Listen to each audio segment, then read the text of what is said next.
Module 5 में है। आज का हमारा सवाल है draw and explain the VI characteristics of PN junction diode. ये यूनिट 5 का है, तो इसकी चांसेस है पेपर में आने की। तो चलिए देखते हैं पीएन जंक्शन डायोड है क्या।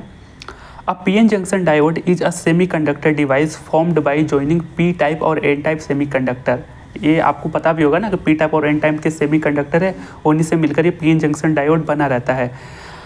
तो पी टाइप और एन टाइप सेमीकंडक्टर मटेरियल, अब रिजल्टिंग होता है क्या है, it allows the current to flow only one direction. PN junction बन जाता है ना, तो ये इसका मेन पर्पस ये हो जाता है कि ये करंट को एक डायरेक्शन में फ्लो होने देता है। तो देखिए इस तरीके से पीएन जंक्शन का आप सेटअप बना देना, कुछ इस तरीके से होता है ना पीएन जंक्शन का डिनोशन। तो ये सब तो बेसिक चीज़ आपको आई होप कि पता होगा। ये नोट पे प्लस है और कैथोड पे माइनस है, और इस वाले एरिया को पी बोलते हैं और इस वाले एरिया को एन बोलते हैं। अब इसका कंस्ट्रक्शन देख लीजिए। हालांकि draw the explain VI characteristics of PN junction है, तो इसका कंस्ट्रक्शन आपको मेंशन करने की जरूरत नहीं है, लेकिन फिर भी मैंने लिखा है इसलिए कि शायद पूछ दे, ठीक है। लेकिन बहुत सिंपल है, ऐसा भी नहीं कि कन्फ्यूजिंग है। कंस्ट्रक्शन एक बार देख लीजिए, ठीक है। एग्जाम में आए तो आप छोड़ सकते हैं क्योंकि ये नहीं पूछा है construction part. A PN junction diode is made by joining P type semiconductor and N type semiconductor।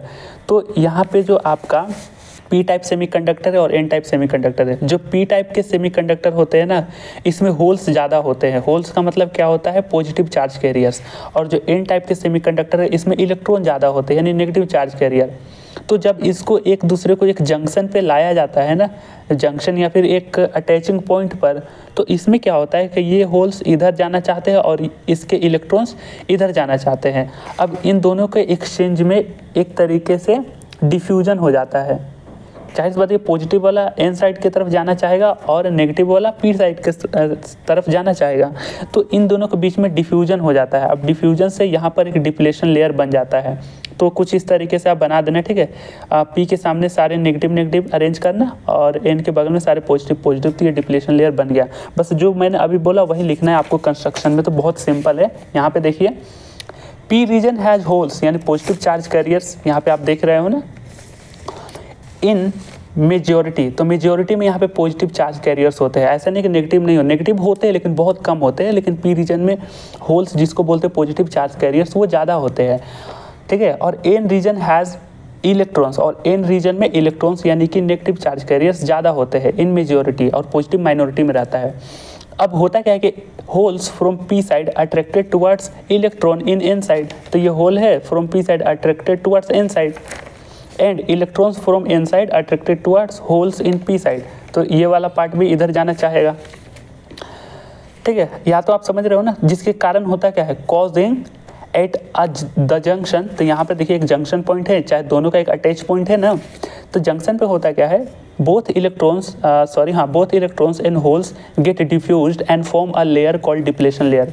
दोनों डिफ्यूज हो जाते हैं और एक तरीके का डिप्लेशन लेयर बनाते हैं, जो यहाँ पर हमने देखा। तो ये सिंपल सा कंस्ट्रक्शन आपको ध्यान में रहेगा ना। लास्ट में बस ये लिखना कि this created depletion layer act as a barrier called potential barrier, and this barrier creates an internal electric field. तो जब ये डिप्लेशन लेयर बनता है ना, तो ये खुद एक बैरियर की तरह काम करने लगता है। जब शुरू में ये ऑटोमेटिकली स्पॉन्टेनियसली एक दूसरे से एक्सचेंज हो रहे थे, लेकिन डिप्लेशन लेयर बनने के बाद अगर होल्स चाहे इलेक्ट्रॉन के पास ये एन रीजन में जाना चाहे ना, तो उसके लिए हमें एक्सटर्नल फोर्स लगाने पड़ते हैं। ये ऑटोमेटिकली नहीं जाएगा क्योंकि खुद ये डिप्लेशन लेयर एक तरीके का इलेक्ट्रिक फील्ड की तरह काम करने लग गया। तो बस इसके कंस्ट्रक्शन पार्ट में आप इधर लिख देना, तो समझ में आ गया तो आप कर लोगे। लेकिन इस सवाल का मेन मुद्दा यह है कि वीआई कैरेक्टरिस्टिक्स के बारे में हम पढ़े, ठीक है ना। तो चलिए देखते हैं वीआई कैरेक्टरिस्टिक्स है क्या। यहाँ पे देखिए, the VI characteristics of PN junction diode shows relationship between voltage and current. तो सिंपली कुछ नहीं है, वीआई कैरेक्टरिस्टिक में हम वोल्टेज और करंट के बीच में रिलेशनशिप देखेंगे।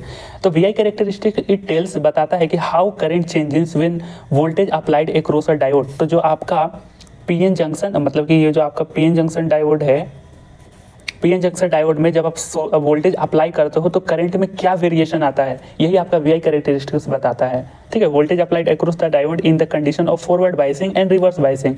ये ध्यान में रखना कि how current changes when a voltage applied across a diode in the condition of forward biasing and reverse biasing. ये दो कंडीशन में होती है, तो यहाँ से होता है। तो ये ग्राफ आपको बनाना एकदम अत्यावश्यक है। कुछ नहीं करना है। यहाँ से देखिए एक्स एक्सिस है और ये वाई एक्सिस है।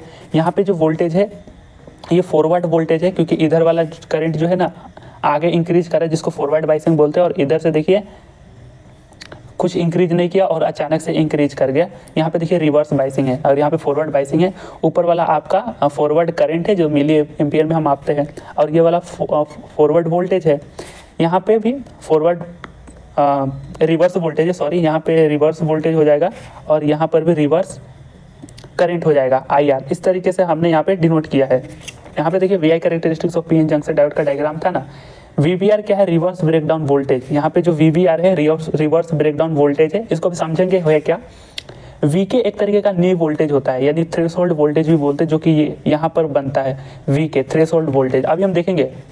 उसके बाद I0 है, रिवर्स सेचुरेशन करंट है। यहाँ पे अभी I जो है अभी 0 है, तो यहाँ पे रिवर्स सेचुरेशन करंट, बस इसका नाम है, ध्यान में रखना। तो इस तरीके से आप कंस्ट्रक्शन लिख दोगे ना। अब देखिए हम फॉरवर्ड बाइसिंग में देखेंगे कि फॉरवर्ड बाइसिंग में होता क्या है।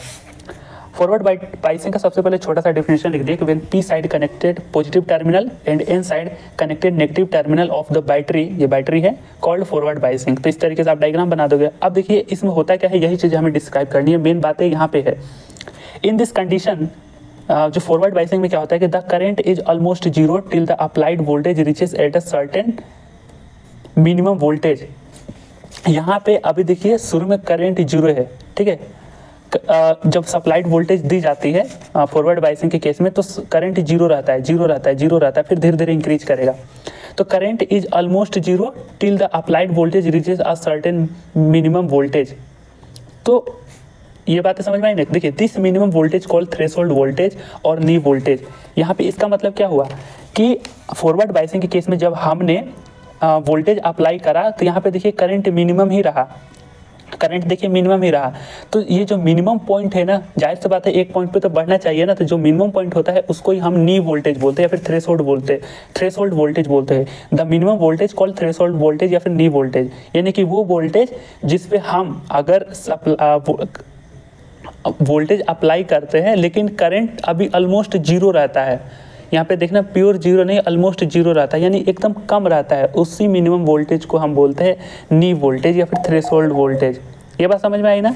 तो यहाँ पे आपको बस ध्यान में रखना, सिलिकॉन के लिए जिसका नी वोल्टेज होता है 0.7 B होता है, ठीक है। उसके बाद जर्मेनियम के लिए जो आपका नी वोल्टेज होता है 0.3 वोल्टेज होता है। ये बात समझ में आई ना। तो नी वोल्ट समझ में आया ना। मैं एक बार फिर से रिपोर्ट कर देता हूँ कि जब फॉरवर्ड बाइसिंग में हम वोल्टेज अप्लाई करते हैं तो करंट एक अभी तक मिनिमम ही रहता है। तो जो मिनिमम रहता है ना, उस टाइम पर जो उसका मिनिमम वोल्टेज इसको ना मिल जाए, ठीक है, मिनिमम वोल्टेज, अगर उसके बाद अगर हम वोल्टेज इंक्रीज करेंगे तो करंट आपका रैपिडली बढ़ जाएगा। तो जो मिनिमम वोल्टेज है ना, जिस पर अभी भी करंट आपका ऑलमोस्ट जीरो है, ठीक है, नेग्लिजिबल है, तो उसी मिनिमम वोल्टेज को हम नी वोल्टेज बोलते हैं। और ये डेटा ध्यान में रखना कि सिलिकॉन के लिए 0.7 वोल्टेज होता है, जर्मेनियम के लिए 0.3 वोल्टेज होता है। इतना बात समझ में आया ना कि after this voltage, knee voltage के पॉइंट के बाद the current increases rapidly with a small increases in voltage. तो यहाँ पर इस पॉइंट के बाद पता है क्या होता है, करंट रैपिडली आपका बढ़ जाएगा। अगर आप छोटा सा और वोल्टेज या नी वोल्टेज से थोड़ा सा और वोल्टेज इंक्रीज करोगे ना, तो करंट आपका रैपिडली इंक्रीज कर जाएगा। तो यही फॉरवर्ड बाइसिंग में आपको एक्सप्लेन करनी है बातें को। तो इट शोज दैट इस केस में क्या देखिए, it shows that depletion layer becomes thin. इस केस में डिप्लेशन लेयर थिन हो जाता है। कैसे होता है अभी मैं दिखाता हूँ, ठीक है। Depletion layer becomes thin and diode offers a very low resistance in forward biasing. तो यहाँ पे देखिए जो आपका पीएन जंक्शन होता है ना, ये रहा एन और ये रहा पी साइड। और इस केस में क्या है, यहाँ पे हमने बैटरी का पॉजिटिव और बैटरी का नेगेटिव टर्मिनल जोड़ दिया। तो पॉजिटिव टर्मिनल से करंट इधर जा रहा है, मतलब इलेक्ट्रॉन आपके अपोजिट डायरेक्शन में जाते हैं ना। तो देखिए यहाँ से इलेक्ट्रॉन जा रहे हैं और यहाँ से पॉजिटिव चार्ज जा रहे हैं। तो पॉजिटिव चार्ज जा रहे हैं तो पी का नेचर किस तरीके से होता है, इसमें होल्स होते हैं जो कि पॉजिटिव रहते हैं। तो इस केस में यहाँ पे मैंने बताया था कि पीएन जंक्शन में एक डिप्लेशन लेयर बनता है ना, डिप्लेशन लेयर। तो यहाँ पे पॉजिटिव रहता है और यहाँ पे माइनस रहता है। तो ये पी वाला और ये एन रीजन है। तो यहाँ से देखिए सारे हमने पॉजिटिव वालों को अटैक करवाया और इधर से भी नेगेटिव वालों को अटैक करवाया। तो इस केस में क्या होता है कि ये रिपेल करने लग जाते हैं और यहाँ पे भी रिपेल करने लग जाते हैं, जिससे डिप्लेशन लेयर पतला होने लग जाता है। अब जब पतला होने लगता है तो जो आपका पीएन डायोड है, जो डायोड है वो बहुत ही लो रेजिस्टेंस हो जाता है फॉरवर्ड बायसिंग में। अब देखिए इतना पतला हो गया तो जाहिर सी बात है करंट तो आगे बढ़ ही जाएगा, इधर से जब हम करंट दे रहे हैं तो इधर से बढ़ ही जाएगा। तो ये बात समझ पा रहे हो ना, तो यही बातें यहाँ पे लिखनी है। तो फॉरवर्ड बायसिंग में आई होप यहाँ पर तक तो आपने समझ लिया। अब देखिए रिवर्स बायसिंग में होता क्या है। देखिए when positive terminal of the battery connected in side and negative terminal to the P side called reverse biasing. तो ये रिवर्स बायसिंग का आपने देख लिया ना। इस केस में होता क्या, देखिए in this case a very small reverse saturation current flows due to minority charge carriers. तो यहाँ पे जो डायग्राम था एकदम स्मॉल, ये आई नोट है ना, इसको रिवर्स सैचुरेशन करंट बोलते हैं। तो एकदम small reverse saturation current flow होता है। अब यहाँ पे क्या होता है, reverse saturation current flows due to minority charge carriers. Even if reverse voltage increases, the current remains almost constant। यहाँ पे जब आप वोल्टेज को इंक्रीज कर रहे हो ना, वोल्टेज जब आप इसमें इंक्रीज कर रहे हो तो करंट यहाँ पे ऑलमोस्ट नहीं बढ़ रहा है। ऑलमोस्ट क्या है, voltage increases the current remains almost constant, यानी कि करंट नहीं बढ़ रहा है इस केस में अभी। And at this point the maximum voltage called reverse breakdown voltage. यहाँ पे क्या होता है कि जैसे ही आप जो रिवर्स सैचुरेशन करंट यहाँ पे बढ़ जा रहा है, अब वोल्टेज जब अप्लाई कर रहे हो तो अभी करंट यहाँ पे नहीं बढ़ रहा है, ऑलमोस्ट जीरो है, लेकिन कभी ना कभी ये बढ़ेगा। तो जो मिनिमम करंट है, मतलब कि जहाँ पे करंट रिमेन्स कांस्टेंट है, तो उस पॉइंट को हम जो वोल्टेज का वैल्यू होता है उस पॉइंट पर जहाँ करंट ऑलमोस्ट अभी कांस्टेंट है, तो उस पॉइंट के वोल्टेज को हम बोलते हैं रिवर्स ब्रेकडाउन वोल्टेज, जिसको VBR हम बोलते हैं। अब देखिए यहाँ पे होता क्या है कि इफ इन दिस रिवर्स जो ब्रेकडाउन वोल्टेज है becomes extremely high, if this reverse breakdown voltage becomes extremely high, so beyond this voltage, अगर ब्रेकडाउन वोल्टेज के बाद यहाँ पे क्या होता है, the current increases suddenly which can damage the PN junction diode. तो रिवर्स बायसिंग के केस में ये होता है। अगर मैं एक बार फिर से समझाऊँ, यहाँ पे थोड़ा सा ध्यान से देखना कि जब रिवर्स वोल्टेज इंक्रीजेज, जब आप यहाँ से वोल्टेज इंक्रीज करोगे ना, देखो नाम में कंफ्यूज मत होना, रिवर्स वोल्टेज फॉरवर्ड वोल्टेज, यहाँ पे सिर्फ ग्राफ में नाम दे दिया गया है, एक्चुअल में वोल्टेज ही है। तो यहाँ पे जब आप वोल्टेज इंक्रीज करोगे ना, वोल्टेज जब आप इंक्रीज करोगे तो अभी भी करंट एक पॉइंट पर यहाँ पे ऑलमोस्ट कॉन्स्टेंट रहता है, बढ़ता नहीं है। तो उस पॉइंट पर जो आपका वोल्टेज होता है, जो आपने वोल्टेज अप्लाई करी, उसको हम ब्रेकडाउन वोल्टेज बोलते हैं। अब जब आपने ब्रेकडाउन वोल्टेज, मतलब कि ऐसे टाइम पे करंट आपका ऑलमोस्ट कांस्टेंट है, फिर जब आप ब्रेकडाउन वोल्टेज से आप ज़्यादा वोल्टेज देने कर दिया, ज़्यादा वोल्टेज आपने अप्लाई कर दिया ब्रेकडाउन वोल्टेज से ज़्यादा, तो क्या होगा, आपका करंट सिग्निफिकेंटली, जो करंट जो है रैपिडली इंक्रीज कर जाएगा। द करंट इंक्रीजेस सडनली, यहाँ पे सडनली इंक्रीज करेगा, सडनली एकदम अचानक से इंक्रीज कर जाएगा, जिससे क्या होगा, which can damage the PN junction diode. तो इस केस में अगर मैं थोड़ा सा समझाने का प्रयत्न करूँ, यहाँ से देखिए PN जंक्शन डायोड है, यहाँ पे माइनस माइनस थे और यहाँ पे पॉजिटिव थे। अब रिवर्स बायसिंग के केस में इसको हमने प्लस से जोड़ा था और इसको हमने माइनस से जोड़ा था P को, ठीक है। ये मान के चलो बैटरी है आपका, तो इसको जब हमने प्लस से जोड़ा था तो यहाँ पे नेगेटिव चार्ज ज़्यादा है तो इधर आने की कोशिश करेंगे, और यहाँ पे भी पॉजिटिव, यहाँ पे नेगेटिव चार्ज ज़्यादा है तो पूरे प्लस वाले इधर आने की कोशिश करेंगे, और ये प्लस गया तो नेगेटिव चार्ज की वजह से इधर आने की कोशिश करेंगे। तो डिप्लेशन लेयर चौड़ा होते जाएगा, चौड़ा होते जाएगा। एक टाइम पे क्या होगा कि ये टोटल ही ज़्यादा वोल्टेज अगर आपने दे दिया, ज़्यादा वोल्टेज का मतलब क्या हुआ कि ज़्यादा पॉजिटिव इधर से जा रहा है, ज़्यादा नेगेटिव इधर से जा रहा है, तो आपका PN जंक्शन डायोड यहाँ पे डैमेज हो जाएगा, ठीक है ना। तो कुछ इस तरीके से रिवर्स बायसिंग और फॉरवर्ड बायसिंग में कंडीशनिंग चेंज होती है, आप ध्यान में रखना, ठीक है ना। तो ये भी सवाल आपको समझ में आ गया होगा आई होप। तो फॉरवर्ड बायसिंग क्या है, रिवर्स बायसिंग क्या है, VI कैरेक्टरिस्टिक्स क्या है, इसके ग्राफ्स आप ध्यान में रखना, PN जंक्शन डायोड क्या है, ये सारी बातें आप ध्यान में रखना, तो ये सवाल बहुत अच्छे से आप कर लोगे, ठीक है ना। Thanks for watching, we will meet in our upcoming videos, bye.